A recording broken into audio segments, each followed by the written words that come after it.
Good evening. I hope everybody had a positive, productive day today.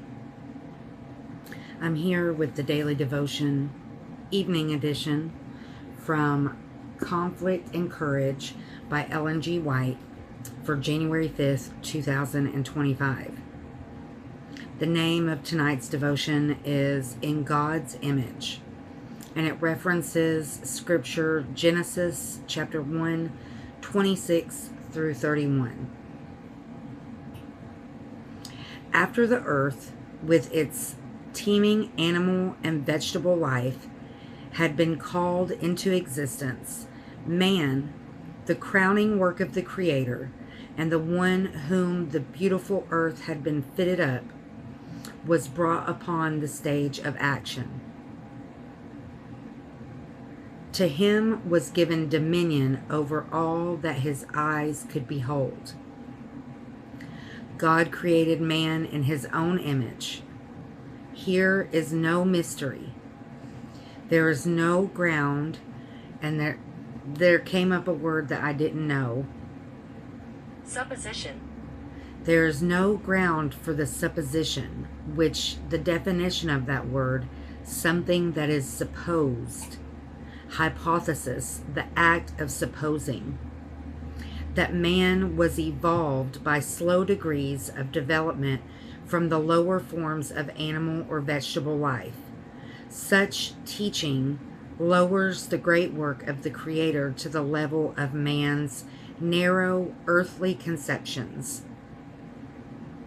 Men are so intent upon excluding God from the sovereignty of the universe that they degrade man and defraud him of the dignity of his origin.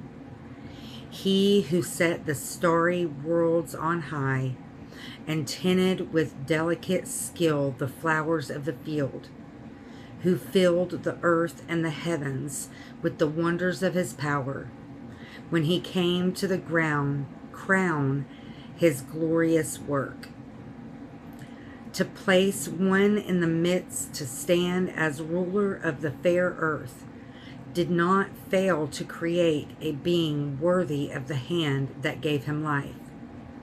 The genealogy of our race, as given by inspiration, traces back its origin not to a line of developing germs, but to the great Creator. Though formed from the dust, Adam was the Son of God. His nature was in harmony with the will of God, his mind capable of comprehending divine things. His affections were pure, his appetites and passions were under the control of reason. He was holy and happy in bearing the image of God and in perfect obedience to his will. He, Adam, was more than twice as tall as men now living upon the earth, and was well proportioned. His features were perfect and beautiful. Eve was not quite as tall as Adam. Her head reached a little above his shoulders. She too was noble, perfect in symmetry, and very beautiful. This sinless pair wore no artificial garments. They were clothed with a covering of light and glory, such as the angels wear. And the specific scripture that it references is Genesis 1, verse 27. So God created man in his own image.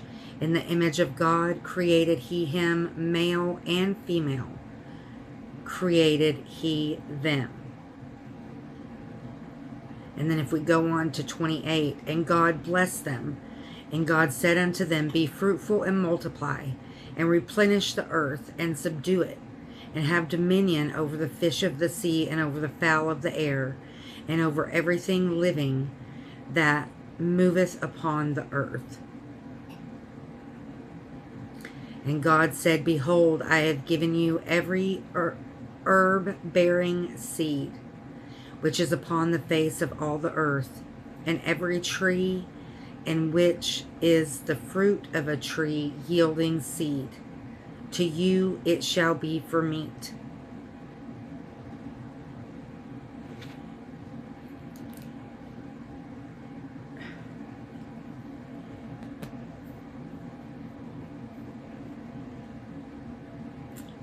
in my personal opinion,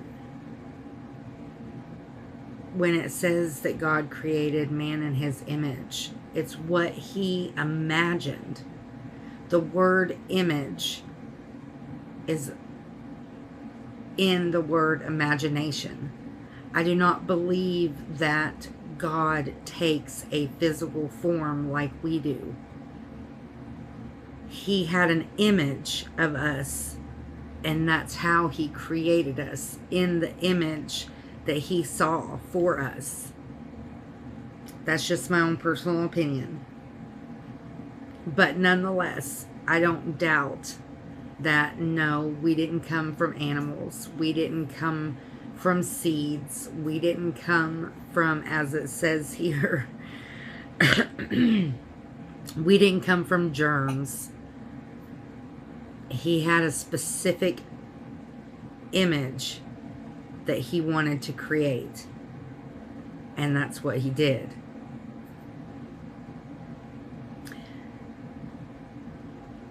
We may end up changing the devotion books. I'm going to stick with this one for the time being. It may just be because it's something that I'm not used to.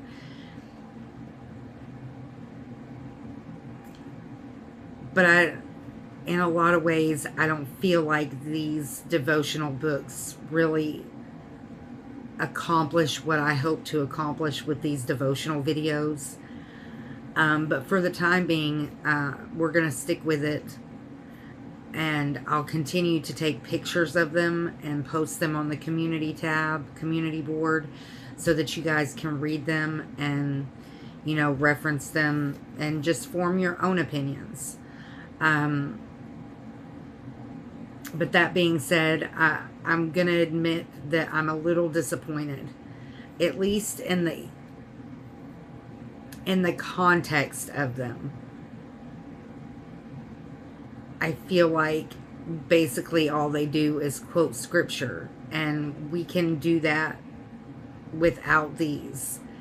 So I'm going to keep looking for other books, other options, and for the time being, we're going to keep going with these. You know, they may surprise me as we go further on, but I was hoping for something a little bit more in-depth, but we'll just see. We'll see how it goes.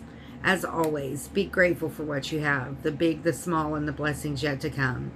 If you see a need out there today, tomorrow, next week, if there's any possible way that you can fill that need, please do so. You may not only better their day, but you could possibly change their life, and you never know the impact it can have on yours. Be blessed, find peace, and I'll see you next time.